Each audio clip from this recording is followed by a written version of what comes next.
ओम नमो भगवते वासुदेवाय नमः। वैशाख महात्म्य कथा की इस श्रृंखला में आपका स्वागत है।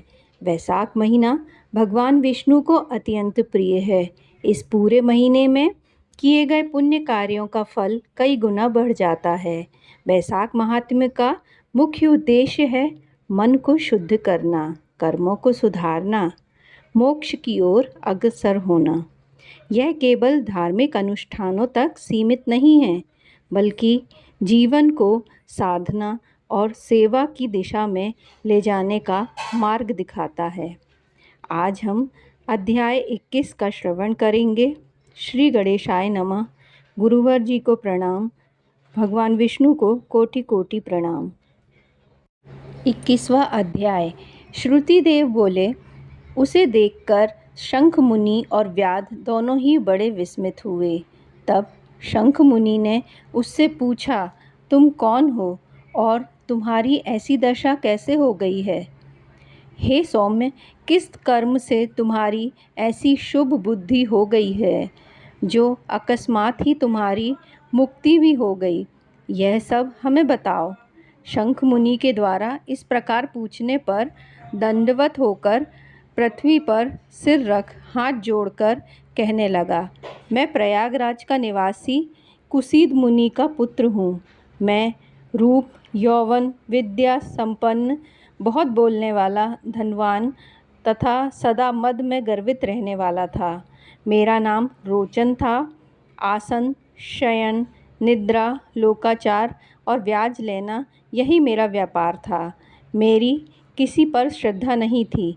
इस तरह मेरा बहुत समय नष्ट हो गया। वैशाख के महीने में जयंत नाम का एक ब्राह्मण भगवान को प्रिय वैशाख मास के धर्म की कथा सुनाया करते थे। चारों वर्णों के हजारों स्त्री पुरुष प्रातःकाल स्नान कर मधुसूदन भगवान का पूजन करके दिन रात उस कथा को सुनते थे। मैं उस सभा में पगड़ी पहन पान चबाकर कौतिक देखने के लिए जाया करता था। वहाँ जाकर कभी हंसी और कभी निंदा किया करता था। मेरी ऐसी बातों से सब श्रोताओं का मन चलायमान हो जाता था। उसी दोष के कारण मेरी बुद्धि नष्ट हो गई। जब आयु क्षीण हो गई तब मैं 14 मनवंतरों का तक भयंकर नरक में रहा और 84 लाख योनियों को भोग कर इस वृक्ष में, जो 10 योजन लंबा चौड़ा और 100 योजन ऊंचा है, इसकी 7 योजन की खोटर में महाक्रूर सर्प की योनि पाकर निवास कर रहा था। हे विपेंद्र, मैं अपने पूर्व जन्म के कर्मों के फल से 10 सहस्त्र वर्षों से निराहार रहकर यहाँ निवास करता रहा हूँ। देवयोग से आज आपके मुख कमल से निकली कथा को सुनने से मेरे सब पाप दूर हो गए हैं और अब सर्प योनि छोड़ दिव्य देह धारण कर आपकी शरण में आया हूँ। मैंने तो कभी कोई भला काम नहीं किया, फिर न जाने आप जैसे सज्जनों का संग कैसे हुआ। अब आप मेरे ऊपर यह अनुग्रह करें कि मुझसे कभी अधर्म, अहंकार नहीं हो और बुद्धि धर्ममयी रहे, जिससे साधु महात्माओं की संगति बनी रहे। मेरी भगवान विष्णु में प्रीति हो और उनको कभी न भूलूं। इस भांति वह अनेक प्रकार से स्तुति कर हाथ जोड़ सिर झुका मुनीश्वर के आगे चुपचाप खड़ा रहा। तब शंख मुनि ने प्रेम में भरकर उसको दोनों हाथों से उठा लिया और उस पर अनुग्रह करके इस प्रकार भावी वृतांत कहने लगे। हे द्विज, वैशाख मास और विष्णु भगवान का महात्म्य श्रवण करने से तुम्हारे सब पाप नष्ट हो गए हैं।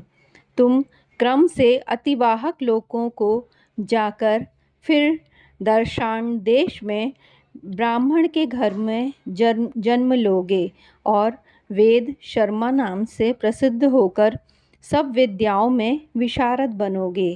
प्रत्येक जन्म में तुम्हारी जाति स्मृति बनी रहेगी। निर्द्वंद, निष्प्रह, गुरु भक्त और जितेंद्रिय होकर उस जन्म में तुम सदैव विष्णु भगवान की कथा में तत्पर रहोगे और वैशाखोक्त विषय के धर्म करोगे। फिर सिद्धि प्राप्त कर तथा संपूर्ण बंधनों से छूटकर परम धाम को प्राप्त होगे। ऐसा कह मुनीश्वर चुप हो गए। तब व्याध की ओर देखकर वह पुरुष मुनीश्वर से कहने लगा, आपने मेरे ऊपर बड़ा अनुग्रह किया है, जिससे मेरी दुष्ट योनि जाती रही और उत्तम गति मिली। ऐसा कहकर वह परिक्रमा दे आज्ञा ले स्वर्ग को चला गया।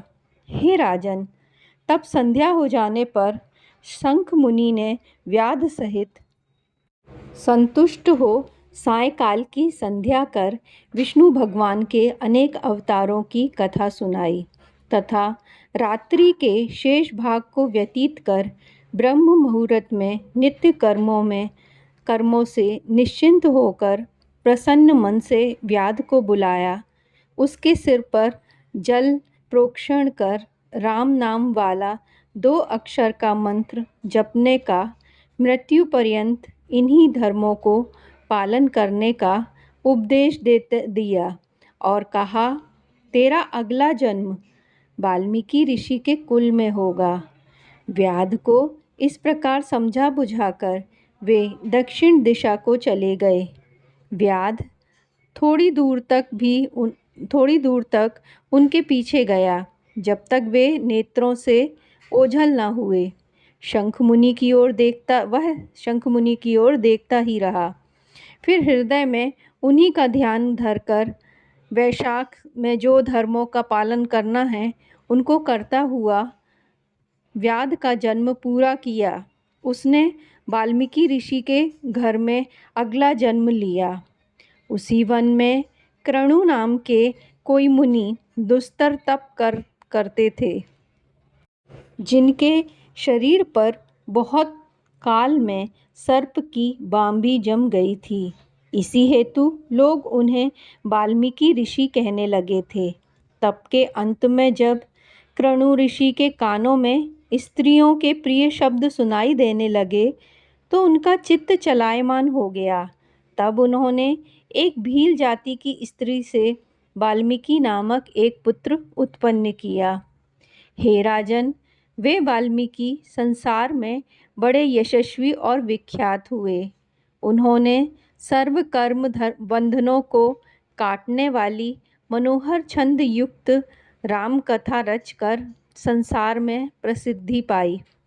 श्रुतिदेव जी बोले, इस प्रकार वैशाख मास में व्याध द्वारा केवल जूता दान करने से ही उसे दुर्लभ ऋषित्व प्राप्त हुआ।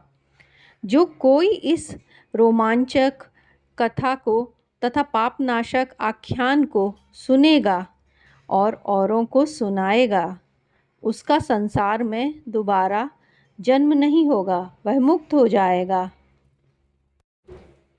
शंख मुनि और व्याध के वार्तालाप का 21वां अध्याय यहीं समाप्त होता है।